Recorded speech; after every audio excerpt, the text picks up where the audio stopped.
रुकिए, क्योंकि अब रुकना नहीं है। करंट अफेयर्स की हर जानकारी पहुंचेगी आपकी सोच से पहले और वक्त से तेज। सब कुछ एकदम सुपर फास्ट स्पीड से, क्योंकि सुपर ला रहा है एक नया सुपर हीरो।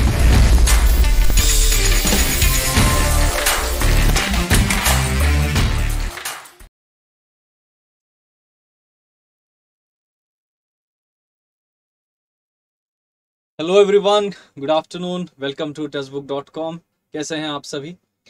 टेक्स्टबुक के इस नए CUET एग्ज़ाम के चैनल पर आप सभी का स्वागत है। नाउ गाइस, CUET एग्जामिनेशन जो है हमारी इस साल से स्टार्ट हो रही है। पहली बार ये एग्जामिनेशन होने जा रही है और इसमें इंग्लिश का पेपर आपको यहाँ पर देना है। इंग्लिश के पेपर में कैसे टाइप के क्वेश्चंस आएंगे, वो सारी चीज़ें आज के हम सेशन में डिस्कस करेंगे। एक मॉक टेस्ट मैं आपके लिए लेके आया हूँ और ये एक ऐसी मॉक है जो एक एक्सपेक्टेड सिलेबस, एक्सपेक्टेड पैटर्न के ऊपर बेस्ड है। तो ये जो हमारी कॉमन यूनिवर्सिटी एंट्रेंस टेस्ट होने वाली है 2022 में, इसमें इंग्लिश का पेपर कैसे आएगा, उसकी डिफ़िकल्टी लेवल क्या होंगी, क्वेश्चंस कैसे सॉल्व किए जाएंगे, वो सारी चीज़ें आज के इस मॉक टेस्ट में हम डिस्कस करने वाले हैं। So guys, I request all of you to watch this session till the very end. बहुत ही बढ़िया और इंटरेस्टिंग सेशन होने वाला है। सो ये सेशन को पूरा एंड तक देखिए। चलिए यहाँ पर स्टार्ट करते हैं। आज का हमारा सेशन जो है उसकी शुरुआत करते हैं। सबसे पहले तो let me just tell you about myself. My name is Kaustubh Mahadik. I am the English educator here at Textbook. और CUET की जो हमारी बैच लॉन्च हुई है उसमें भी इंग्लिश मैं ही कवर कर रहा हूँ। तो आज के ये जो सेशन है, ऐसे ही कई सारे और सेशंस हम करते रहेंगे and we are going to have these practice mocks every day on this channel at the same time. ठीक है, तो शुरुआत सबसे पहले तो मैं यहाँ पर करना चाहूंगा पहले क्वेश्चन के साथ ना। यहाँ पर कुछ क्वेश्चंस मैं आपके लिए लेके आया हूँ। सबसे पहला क्वेश्चन जो है वो आपका रीडिंग कॉम्प्रिहेंशन का क्वेश्चन है। रीडिंग कॉम्प्रिहेंशन आपके जो एग्जाम में डेफिनेटली पूछा जाएगा, एक ना एक क्वेश्चन तो डेफिनेटली बनेगा। नाउ ये एक क्वेश्चन है, बहुत बड़ा सा लंबा चौड़ा सा पैसेज नहीं है, लेकिन छोटा सा पैसेज है। लेकिन इसको हम लोग पढ़ेंगे पहले और उसके बाद क्वेश्चन सॉल्व करेंगे।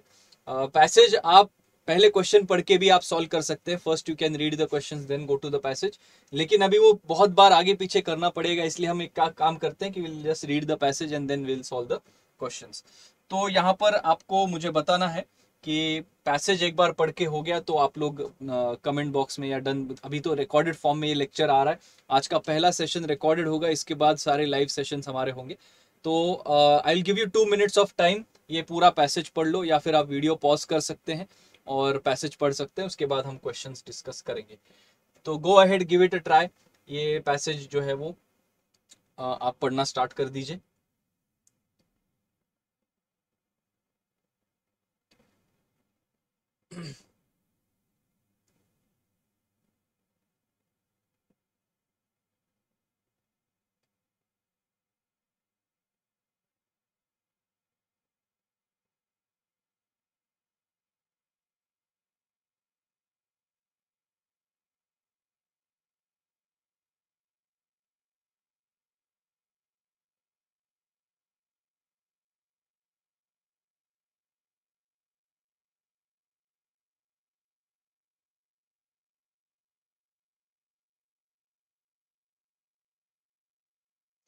तो बेसिकली काढ़ा के बारे में हमारा ये पैसेज है।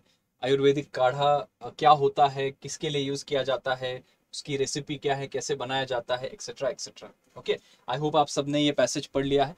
ये एमेलगमेशन जो वर्ड है, इसको बोल्ड में लिखा है, मतलब शायद इसका सिनोनिम या एंटोनिम पूछा जाएगा बाद में अगले क्वेश्चंस में।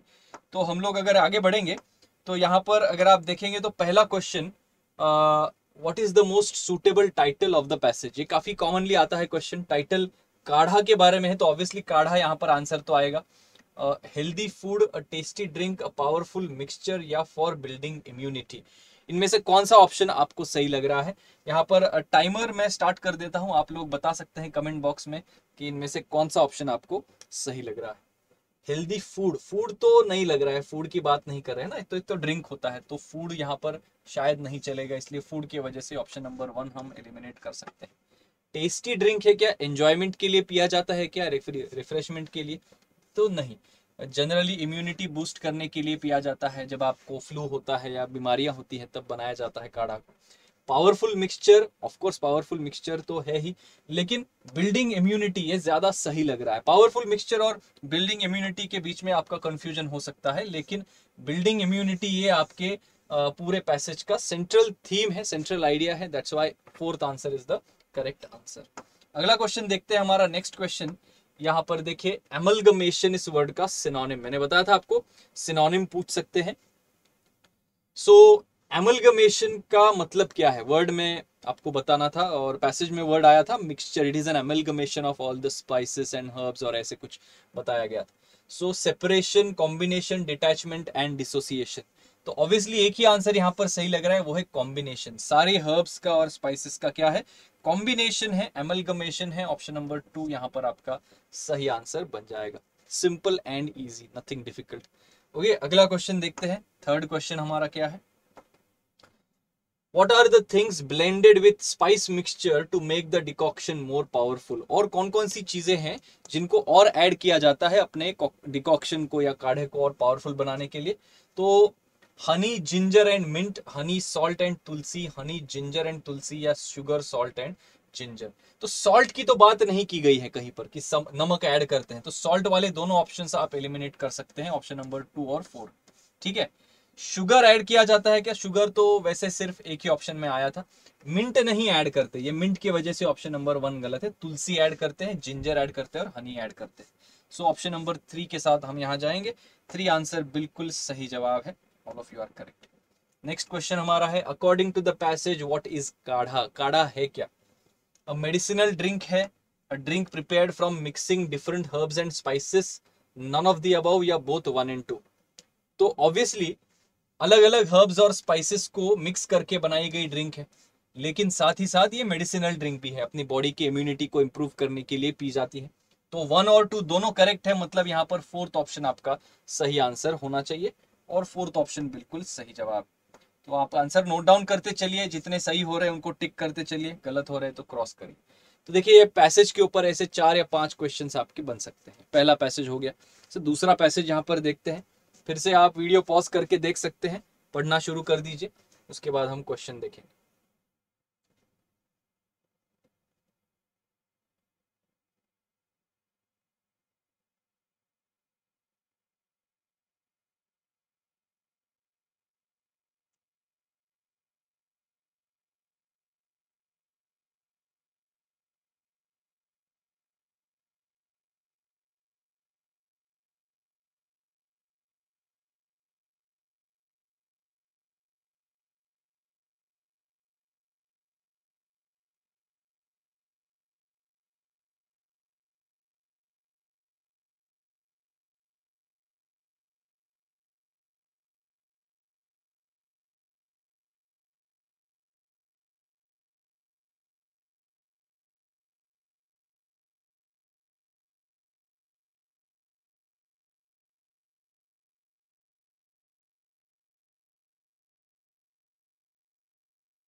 चलिए, तो बहुत ही इंटरेस्टिंग सा पैसेज है ये।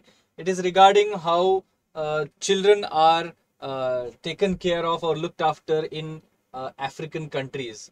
देखिए, माएँ जो है अपने पीठ पर बच्चों को कैरी करती है, उसके एडवांटेजेस ये है कि दे कैन वर्क, एंड बच्चा जो है वो वार्म और सेफ फील करता है, बिकॉज कॉन्स्टेंटली कॉन्टैक्ट में है मदर से।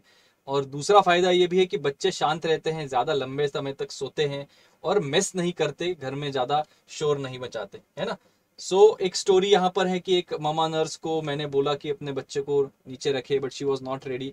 फिर मैंने कुछ यूटेंसिल्स घर के उसको खेलने को दे दिए, then the kid started banging on them, और ये जो आवाज़ बन रही थी उसको फैसिनेट किया। फैसिनेटेड का शायद सिनोनिम पूछेंगे, और मम्मा को ये पसंद नहीं आया, मम्मा नर्स जो थी उसको ये पसंद नहीं आया कि उसका बच्चा जो है वो ऐसे नॉइज कर रहा है। ऐसा कुछ हमारा पैसेज है। इसके ऊपर क्वेश्चंस देखिए कैसे बने। पहला क्वेश्चन हमारा यहाँ पर आ चुका है, the practice of carrying children on their backs all day long followed by many African women is approved by the writer, disapproved by the writer, recommended by the writer, या considered desirable by the writer। ये जो practice है अपने पीठ के ऊपर बच्चों को कैरी करने की, ये प्रैक्टिस अपने जो राइटर है उनको अप्रूव होती है, रेकमेंड कर रहे हैं, कंसिडर कर रहे हैं, डिसअप्रूव कर रहे हैं। तो यहाँ पर आपके अलग अलग आंसर्स आ चुके होंगे। इसका सही जवाब जो है बहुत ही सिंपल और ऑब्वियस है, वो है डिसअप्रूव करना। क्यों? क्योंकि देखो वो जो आखिरी में स्टोरी लिखी गई थी ना कि मैंने एक ऐसे ही मामा नर्स को कहा कि अपने बच्चे को नीचे रखो, है ना, और फिर वो सारी खिलौने वगैरह दे दिए। इसका मतलब है कि the writer is not agreeing with this whole practice, इसलिए डिसअप्रूव आपका आंसर सही आएगा। ये भी अगर नहीं समझ में आ रहा है तो देखो तर्क लगाओ ना। अप्रूव का मतलब होता है रेकमेंड, रेकमेंड का मतलब होता है कंसिडर। तो ये सारे सिनोनिम्स है एक दूसरे के। आप जब किसी चीज को अप्रूव करते हैं तभी आप उसको दूसरों को रेकमेंड करेंगे। आप जब किसी चीज को कंसिडर करते हैं तभी आप उसको अप्रूव करेंगे और रेकमेंड करेंगे, है ना। सिमिलर वर्ड्स हैं सारे, तो ये सिमिलर वर्ड्स वाले सारे ऑप्शंस आप एलिमिनेट कर सकते हैं। समझ में आ रहा है? इसलिए option number 2 is the correct answer. अगला क्वेश्चन देखिए, दूसरा क्वेश्चन हमारा, many mothers carry children on their backs because children love being carried this way all day long. Their husbands want them to carry the children this way. They think that children remain safe and quiet this way. This is the best way of nestling children. माओ को लगता है कि बच्चा ऐसे carry करके safe रहता है और शांत रहता है, ये ज्यादा हमारा कंसर्न। हस्बैंड्स उनको बोलते हैं, ये भी नहीं चलेगा, है ना। बच्चों को पसंद है क्या? ये भी नहीं। और this is the best way of nestling children, not necessarily. अब बाकी तरीके भी अच्छे होते हैं, लेकिन उनको लगता है कि बच्चे जो है वो ऐसे ज्यादा सेफ रहता है और शांत रहते हैं। थर्ड आंसर के साथ जाएंगे, थर्ड आंसर बिल्कुल सही जवाब। Okay, next passage, next question देखते हैं। The child was restless because,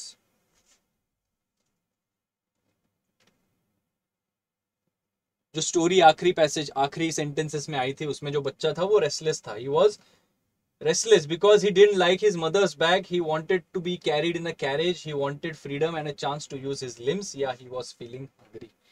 तो ऑब्वियसली बच्चा है तो उसको ऐसे पीठ पर बांध के रखने से वो इरिटेट ही होगा ना एक पॉइंट के बाद।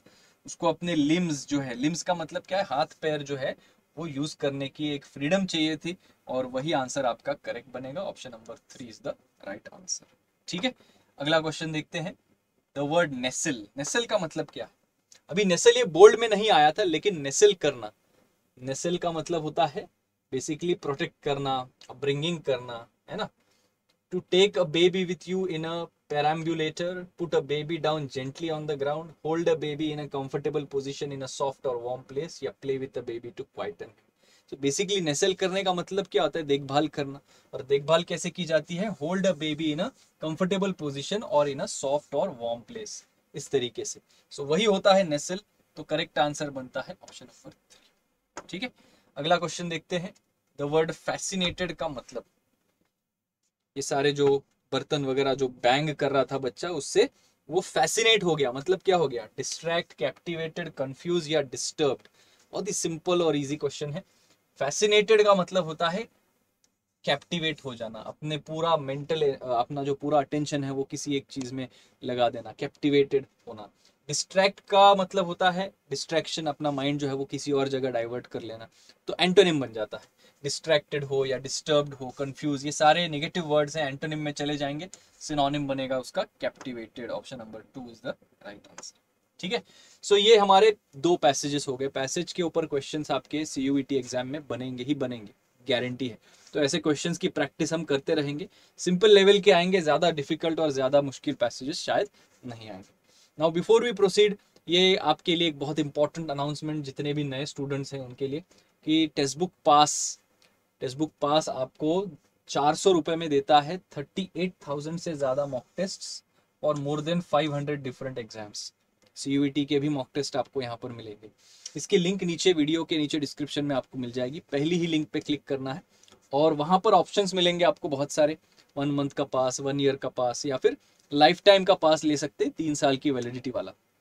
नाउ ये सारे जो पासेस हैं उसके ऊपर आपको एक्स्ट्रा डिस्काउंट अगर चाहिए तो ये कूपन कोड नोट डाउन कर लीजिए, KAMPASS, कंपास, ये मेरा कूपन कोड है। इसको अप्लाई करना है 10% डिस्काउंट के लिए। ठीक है, चलिए तो आज का अगला क्वेश्चन हमारा देखते हैं क्या है। Next question is on your screen. ये कुछ सिनोनिम और एंटोनिम के क्वेश्चंस हम सॉल्व करेंगे।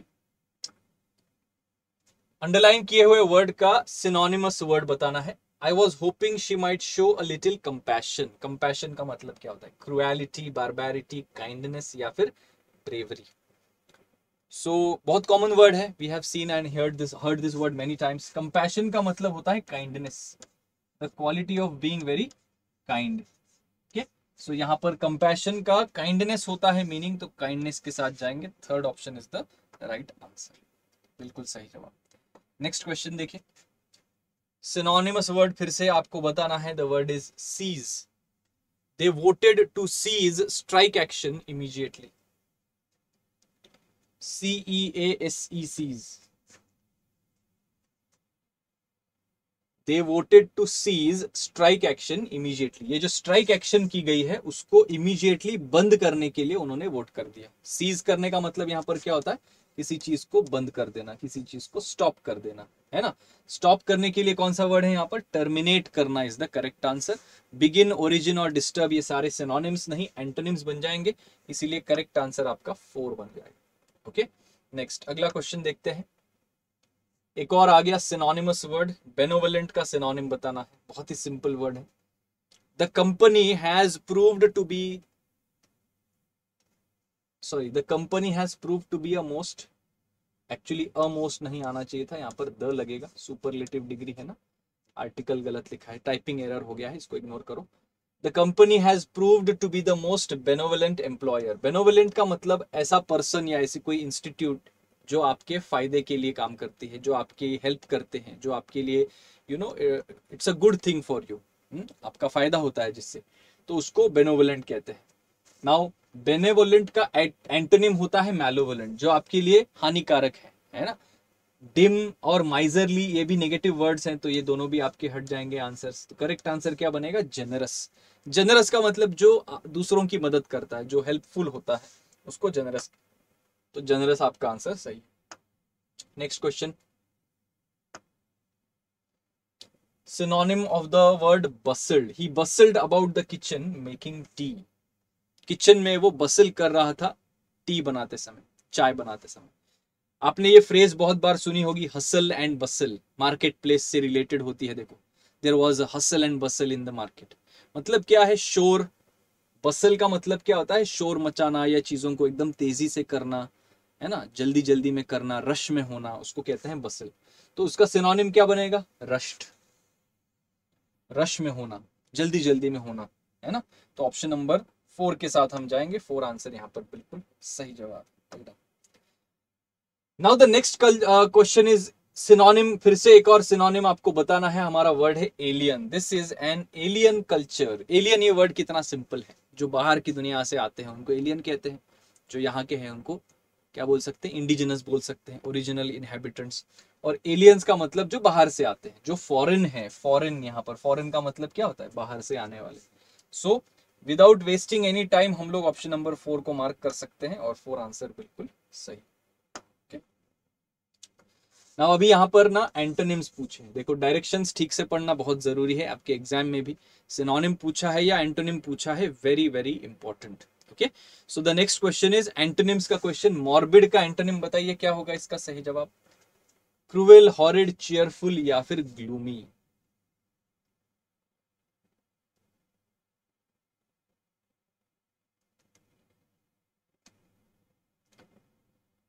नाउ यहाँ पर देखिए, बहुत सारे लोग ऐसे होते हैं कि जिनको वर्ड्स शायद ना पता हो। मॉर्बिड ये वर्ड पहली बार सुना है, ऐसे भी आप में से कुछ कुछ लोग होंगे। So even if you don't know the meaning of the given word, फिर भी आप आंसर तक पहुंच सकते हैं। इसका करेक्ट आंसर जो है वो बहुत ही सिंपल है, चीयरफुल इज द आंसर। देखो कैसे, ये क्रूएल जो वर्ड है, ये नेगेटिव टोन वाला वर्ड है। क्रूएल का मतलब क्या है, क्रूर, जिसको हम कहते हैं हिंदी में। हॉरिड नेगेटिव वर्ड है। ग्लूमी, ग्लूमी का मतलब क्या होता है, डल या फिर बोरिंग, नेगेटिव वर्ड। चीयरफुल ये इकलौता वर्ड है जो पॉजिटिव टोन में आया, जिसका मतलब होता है हैप्पी, खुश, एक्साइटेड। तो अगर 4 में से 3 ऑप्शंस नेगेटिव है और एक ऑप्शन पॉजिटिव है, तो लॉजिक से वही आंसर आपका करेक्ट बनेगा, बाकी सारे ऑप्शंस एलिमिनेट हो जाएंगे।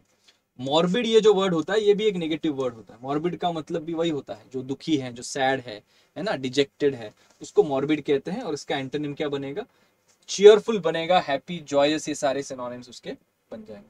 चलिए, एंटोनिम यहां पर आपको बताना है फिर से, अवॉइड। बहुत ही सिंपल वर्ड है, किसी चीज को अवॉइड करना। People generally tend to avoid challenges in their lives. he always tries to avoid going by train, she tries to avoid waking up early, whatever. तो अवॉइड करने का मतलब क्या होता है, किसी चीज को फेस करने से मना कर देना, try to find out some other way, bypass कर देना ये सिनोनिम बनेगा, डॉज करना ये सिनोनिम बनेगा, और अवर्ट करना ये भी सिनोनिम बनेगा। ये अवॉइड के तीनों सिनोनिम्स है, तो तीनों एक साथ हट जाएंगे। मीट करना मतलब फेस करना बोल्डली, तो वही एंटोनिम बनेगा ना। Fourth option is the right answer. Well done all of you. Next question देखिए, फिलैंथ्रोपिक का एंटोनिम पूछा है। नाउ फिलैंथ्रोपिक ये वर्ड कहाँ सुना है आपने पहले? फिलैंथ्रोपिस्ट होते हैं ना, बहुत सारे बिजनेसमैन होते हैं जो अपने पैसे को लोगों में बांटते हैं या किसी सोशल कॉज में लगाते हैं, तो उसको फिलैंथ्रोपिस्ट कहते हैं। बेसिकली अपना पैसा या अपना टाइम गरीबों को या दूसरे जो ज्यादा नीडी लोग हैं उनके लिए अपनी जिंदगी जीते हैं, उसको फिलैंथ्रोपी कहते हैं। सो एंटोनिम पूछा है, एंटोनिम क्या होगा फिर? शिवलरस है, अनजेनरस, विजनरी या आइडियलिस्टिक। शिवलरी का मतलब होता है ब्रेवरी, शिवलरस का मतलब ऐसा पर्सन जो ब्रेव है, जो शूर है, जो है ना ब्रेव है। ये तो टोटली अलग वर्ड है, कॉन्टेक्स्ट ही अलग है। विजनरी का मतलब जिसकी विजन बहुत अच्छी है, जिसका दूरदृष्टि है। आइडियलिस्टिक का मतलब क्या होता है? जो आइडियल्स को फॉलो करते हैं, आदर्शों को फॉलो करते हैं। ये सारे ऑप्शंस गलत है। क्या आंसर आएगा? अनजेनरस, मतलब जो पैसे देते नहीं है। फिलैंथ्रोपी के लिए तो पैसे देने पड़ते हैं, और अनजेनरस आपका आंसर। कंजूस बोल सकते हैं, माइजरली बोल सकते हैं, ठीक है वैसे। अगला वर्ड है हमारा इनफॉलिबल। क्या होगा आंसर बताइए जल्दी से, इनफॉलिबल का एंटोनिम। ये सारे वर्ड्स नोट डाउन करते चलिए गाइज, क्योंकि वोकैबुलरी में आपको रट के याद करना है, बस वर्ड्स की मेमोराइजेशन करनी है। क्या बोल सकते हैं, वर्ड्स को स्टोरी बेस फॉर्म में भी आप याद रख सकते हैं, but majorly it is a part of your vocabulary. That's why I would से कि आप ये नोट डाउन करते चलिए सब लोग। नाउ इनफॉलिबल का मतलब क्या होता है? ऐसी कोई चीज जो गलती नहीं कर सकती, ऐसा कोई पर्सन जो कभी लाइफ में गलती नहीं कर सकता, उसको हम कहते हैं इनफॉलिबल। तो एंटोनिम क्या बनेगा? जो गलतियां करता है, जो एट फॉल्ट है, और फॉल्टी यहां पर दिया गया है।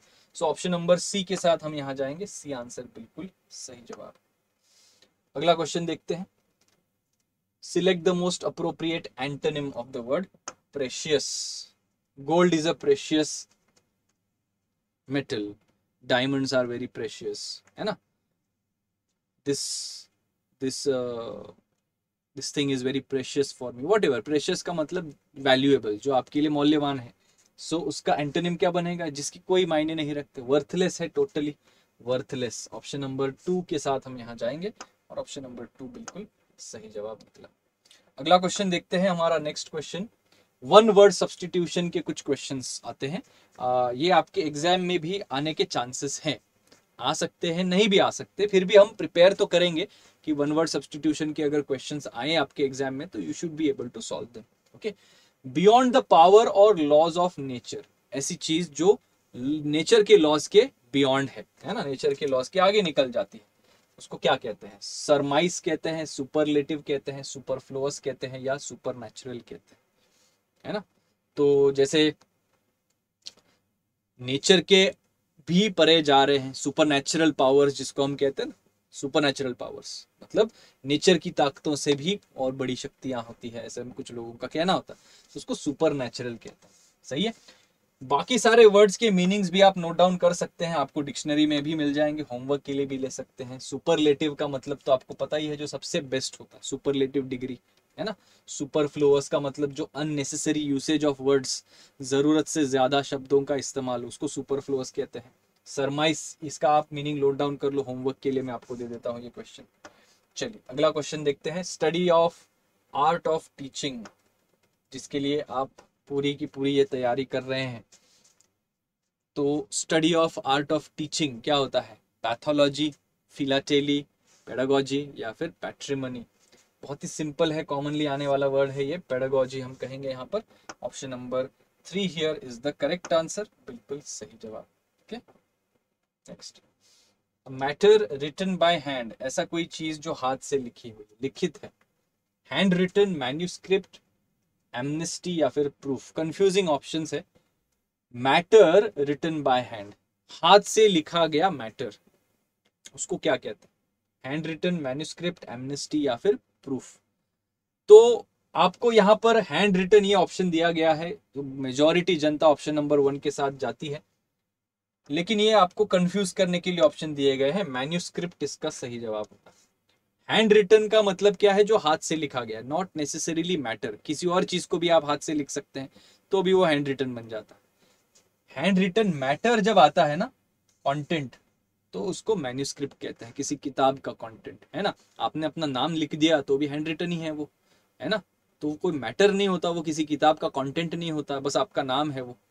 मैटर जब बनता है किसी बुक का, किसी आर्टिकल का कंटेंट जब बनता है, तो उसको मैन्यूस्क्रिप्ट कहा जाता है, नॉट हैंड रिटन। ओके, चलिए आगे बढ़ते हैं, अगला क्वेश्चन देखते हैं। ये भी वन वर्ड सब्सटीट्यूशन के ही जैसे क्वेश्चन है, लेकिन एक जगह पर दो पूछे गए। तो यहाँ पर ए में आपको फाइंड आउट करना है someone who studies elections and voting trends. B में फाइंड आउट करना है an official pardon for people who have been convicted of political offences. तो यहाँ पर ऐसे लोग जो इलेक्शंस की स्टडी करते हैं और वोटिंग स्टैटिस्टिक्स की स्टडी करते हैं, उनको क्या कहते हैं? सेफोलॉजिस्ट कहते हैं। तो एक भी अगर आ गया तो भी आंसर आने वाला है, और ये ऑफिशियल पार्डन को एमनेस्टी कहा जाता है। सो ऑप्शन नंबर बी के साथ या 2 ऑप्शन के साथ हम यहाँ जाएंगे, और अगर आप देखेंगे आंसर तो 2 आंसर यहाँ पर बिल्कुल सही जवाब। ठीक है, अगला क्वेश्चन देखते हैं। नेक्स्ट क्वेश्चन आपके स्क्रीन के ऊपर, present or having an effect everywhere at the same time, someone who is getting better after serious illness or injury। Okay, तो ऐसी कोई चीज जो हर जगह पर मौजूद है और सेम टाइम पर मौजूद है, तो उसको क्राउड तो नहीं कहते। अल्ट्रुइस्ट का मतलब ऐसे लोग जो दूसरों की मदद करते हैं, ऑलवेज हेल्पिंग अदर्स। इनोक्यूलेशन भी नहीं कहा जाएगा। इनोक्यूलेट करने का मतलब क्या होता है? बेसिकली शॉट लेना या वैक्सीन ले लेने के लिए यूज करते हैं। ओमनी प्रेजेंट, जो हर जगह पर मौजूद है, तो ओमनी प्रेजेंट से ही आपका आंसर आएगा। और कॉन्वालेसेंट का मतलब जो रिकवर होते हैं मेजर इलनेस से, उनको कॉन्वालेसेंट कहते हैं। ठीक है, चलिए अगला क्वेश्चन देखते हैं। अ वर्ड और a law that is no longer in use.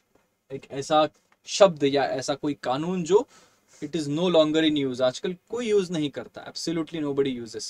जैसे हम बोलते हैं ना, पुराना हो गया है, आउटडेटेड हो गया है, या फिर ऑब्सोलीट हो गया है। अच्छा, आउटडेटेड और ऑब्सोलीट दोनों आए हैं, लेकिन फिर वन वर्ड सब्सटीट्यूशन है तो आउटडेटेड नहीं आएगा, क्योंकि ये 2 वर्ड से बना हुआ वर्ड है। ऐसे आप लॉजिक लगा सकते हैं।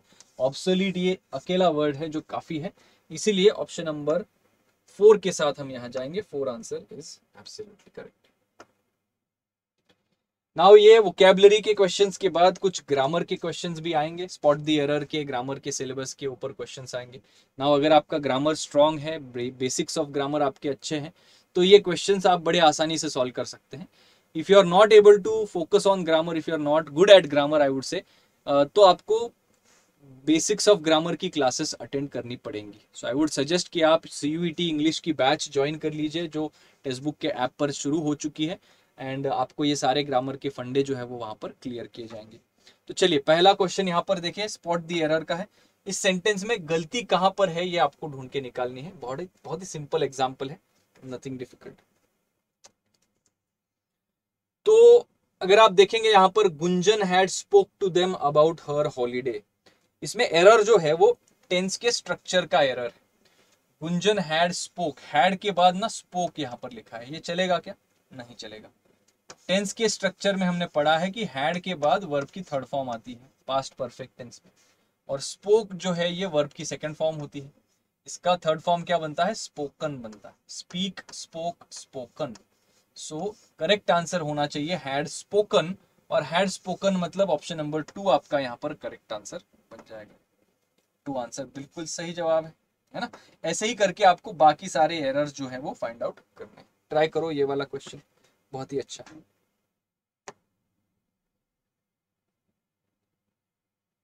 The hen has laid 6 eggs.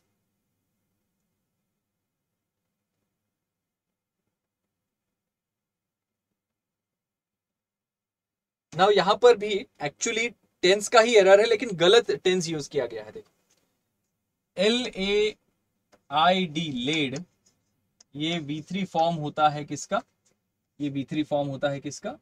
LAY का, ले। ओके, और LAIN लेन जो होता है, ये V3 फॉर्म होता है किसका? LIE का, लाय का। लाय का मतलब होता है लाई डाउन करने वाला लाय। ठीक है, नाउ एग्स को क्या किया जाता है, एग्स को लाई किया जाता है या ले किया जाता है? तो आपको पता है नॉर्मल यूसेज से भी एग्स को ले किया जाता है, द हेन लेज द एग्स, ऐसे हम बोलते हैं ना। मतलब हमको जो वर्ब चाहिए वो ले का V3 चाहिए ना, तो यहाँ पर LAID लेड आना चाहिए था, LAIN लेन नहीं चलेगा, गलत फॉर्म ऑफ द वर्ब यहाँ पर यूज किया गया है।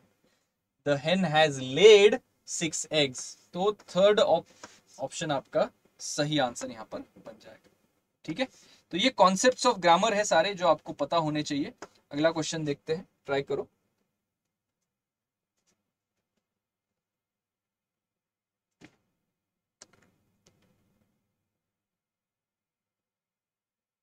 First France, then in US, the book became a bestseller. Now actually यहाँ पर दो ऐसी जगह हैं जहां पर आपको लग सकता है कि एरर होगा आर्टिकल का।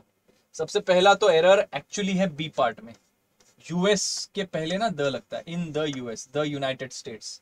नाउ अ बेस्ट सेलर आपको लगेगा द बेस्ट सेलर आएगा यहाँ पर, क्योंकि बेस्ट ये सुपरलेटिव डिग्री में है, लेकिन वैसा नहीं है। बेस्ट सेलर का मतलब क्या होता है, ये एक अपने आप में एक कंपाउंड नाउन बन जाता है, ऐसी किताबें जो बहुत ज्यादा चलती है।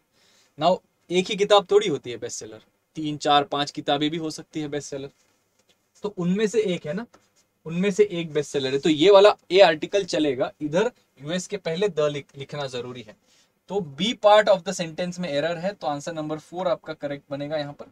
4 आंसर बिल्कुल सही आंसर बन जाता है। ठीक है, चलिए अगला क्वेश्चन देखते हैं, एक और स्पॉट दी एरर, ट्राई करो।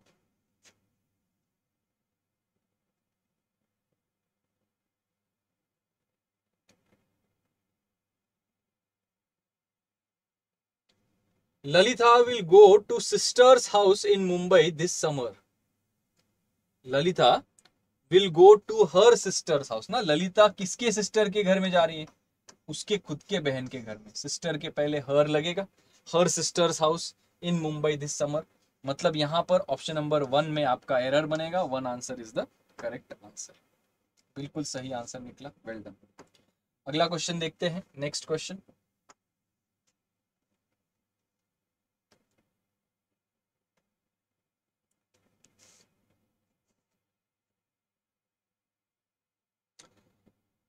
We don't really want a large house. We are looking for some comfort and some convenience on a moderate price. हमको बहुत बड़ा लार्ज घर नहीं चाहिए, हम बस सिर्फ कुछ कंफर्ट ढूंढ रहे हैं और कन्वीनियंस ढूंढ रहे हैं एक मॉडेस्ट प्राइस पे, मतलब एक अफोर्डेबल प्राइस पे। नाउ ये सबसे डिफिकल्ट क्वेश्चन है आज की एक्सरसाइज का, क्योंकि इसमें प्रिपोजिशन का एरर है। एरर जो है वो इस पार्ट ऑफ द सेंटेंस में है, convenience on a modest price नहीं, convenience at a modest price. It comes at a price, ऐसे हम बोलते हैं ना, I want some comfort and some convenience at a good price, at लगेगा on के जगह। सो स्पोकन इंग्लिश का आपका फंडा यहाँ पर काम करेगा, स्पोकन इंग्लिश का नॉलेज काम करेगा, ऑप्शन नंबर 1 के साथ जाएंगे, 1 answer is the right answer, preposition का एरर। ठीक है, चलिए कुछ फिलर्स के क्वेश्चंस करते हैं, सिंगल फिलर्स, एक फिल इन द ब्लैंक जहां पर आपको बताना है कौन सा वर्ड आ जाएगा। The company will not pass any bill dash the next session. Company कोई बिल पास नहीं करेगा अगले सेशन तक। अभी यहां पर थोड़ा सा क्या बोल सकते हैं, एम्बिग्विटी है, कंफ्यूजन हो सकता है।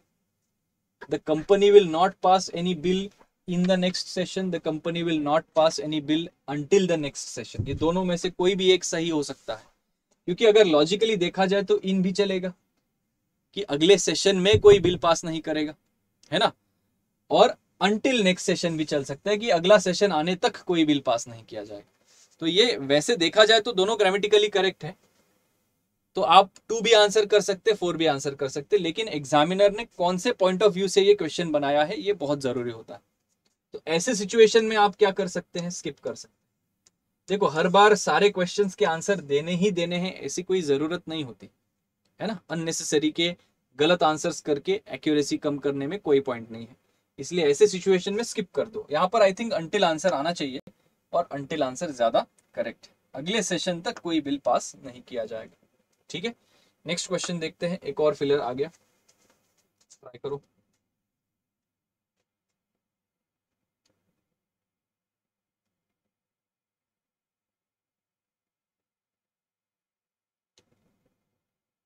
or it could be a combination of several ideas that are put down on paper. put down on paper बोलते हैं ना, पेपर पे जॉट डाउन करो, पेपर पे लिखो, तो पुट डाउन के बाद by the paper, in the paper, of the paper नहीं, put down on the paper, मतलब नोट डाउन करने हैं पेपर पे, ऐसे।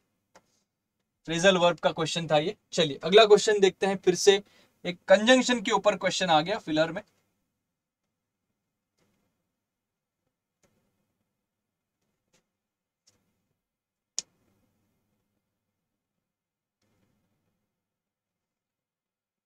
It is impossible to be at the top dash the needle without getting pricked.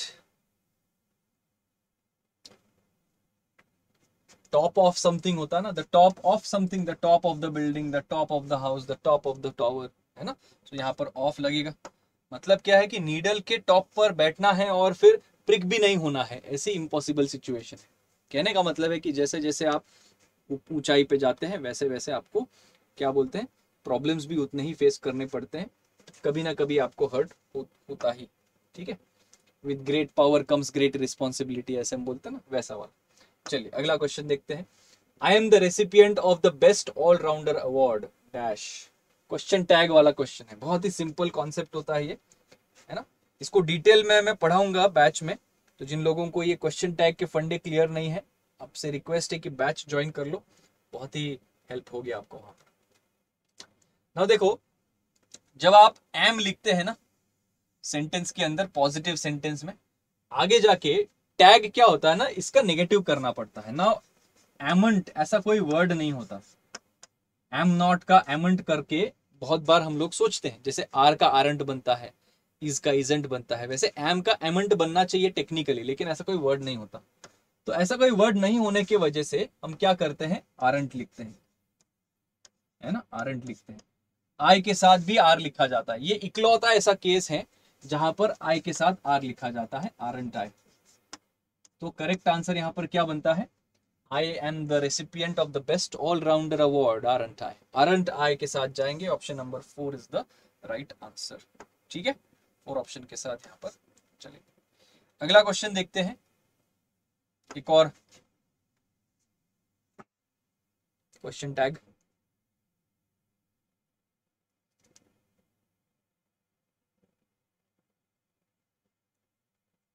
he doesn't belong to your state। जो auxiliary verb sentence में आया है वही ऑक्सिलरी वर्ब आगे कैरी होता है, जो प्रोनाउन सेंटेंस में आया है वही प्रोनाउन आगे कैरी होता है टैग में। तो ही अगर यहाँ पर है तो एंड में भी यहाँ पर क्या लगेगा, ही लग जाएगा। इट नहीं चल सकता यहाँ पर, इट के वजह से ऑप्शन नंबर 1 हटा दो। डज नॉट बिलोंग है तो डज है ना, तो आगे जाके डिड नहीं लगा सकते, टेंस चेंज नहीं होगा, और हैज नहीं लगा सकते, ऑप्शन नंबर 3 हट जाएगा, डज ही। यहाँ पर डजंट में नेगेटिव आ चुका है, सेंटेंस अगर नेगेटिव है तो टैग पॉजिटिव लगेगा, और टैग पॉजिटिव है मतलब डज ही इनफ है। ऑप्शन नंबर 2 के साथ जाएंगे, option number 2 is the right answer, ठीक है। सो ये था हमारा आज का practice session for the CUET English. ना ऐसे ही प्रैक्टिस सेशंस और भी करेंगे, ये रिकॉर्डेड क्लास थी इसलिए हमने सेंटेंसेस और क्वेश्चंस को जल्दी जल्दी सॉल्व कर दिया। कल से हमारी लाइव क्लासेस स्टार्ट होंगी, सेम चैनल पर, सेम टाइमिंग पर, ओके। और टाइमिंग्स दोपहर में जनरली रहेंगी, तो टाइमिंग्स एक बार चेक कर लेना। और जाने से पहले एक बार फिर से रिमाइंड कर दूं कि अगर आप नए हैं और आपको ये सारे बेसिक से क्लासेस चाहिए CUET के लिए, तो ये नई बैच लॉन्च हो चुकी है, CUET इंग्लिश लाइव कोचिंग। इस बैच में इंग्लिश के आपको ग्रामर के सेशंस मिलेंगे, रीडिंग कॉम्प्रिहेंशन के सेशंस मिलेंगे, वोकैब के सेशंस मिलेंगे, और ये सारे फीचर्स आपको मिल जाएंगे, जिससे आपकी इंग्लिश की प्रिपरेशन और बेहतर हो जाएगी CUET के लिए। जो नए स्टूडेंट्स हैं उनके लिए, और पुराने जो है स्टूडेंट्स, उन जिनको बेसिक्स अपने क्लियर करना है, वो भी डेफिनेटली ज्वाइन कर लीजिए। ये बैच बहुत ही सस्ते प्राइसेस में आपको मिलेगा। टेक्स्ट बुक के ऐप पर जाइए और ये CUET इंग्लिश लाइव कोचिंग ऐसे सर्च कीजिए, या अपकमिंग बैचेस में भी आपको दिखाई देगा। बस मेक श्योर कि आप ये कोड यूज करें, KM20, मेरा कूपन कोड है KM20, इसको अप्लाई करो, 20% का डिस्काउंट भी आपको मिलेगा इस बैच के ऊपर, ठीक है। आज ही स्टार्ट हुई है ये बैच, ज़्यादा टाइम नहीं हुआ है, आज तो ओरिएंटेशन सेशन ही था, तो ज़्यादा सिलेबस भी कवर नहीं किया है कुछ मैंने। कल से हमारा सिलेबस स्टार्ट होने वाला है ग्रामर का, सो जल्दी से फटाफट से एनरोल कीजिए जिन्होंने अभी तक एनरोल नहीं किया है, ठीक है। चलिए, तो आज के लिए इतना ही, आज मेरी तरफ से इस सेशन में यही पर रुकते हैं। Thank you so much guys for joining and watching the session. I hope आपको सेशन पसंद आया। सेशन अच्छा लगा तो लाइक करें, शेयर कीजिए अपने दोस्तों के साथ, बाकी स्टूडेंट्स जो प्रिपेयर कर रहे हैं इस एग्जाम के लिए, और चैनल को सब्सक्राइब कीजिए, बेल आइकन को प्रेस कीजिए, सो दैट आपको आने वाले सारे वीडियोस के नोटिफिकेशंस भी मिलते रहेंगे। मिलते हैं अगले सेशन में ऐसे ही मज़ेदार प्रैक्टिस मॉक के साथ। Till then take care all of you, bye bye, have a good day.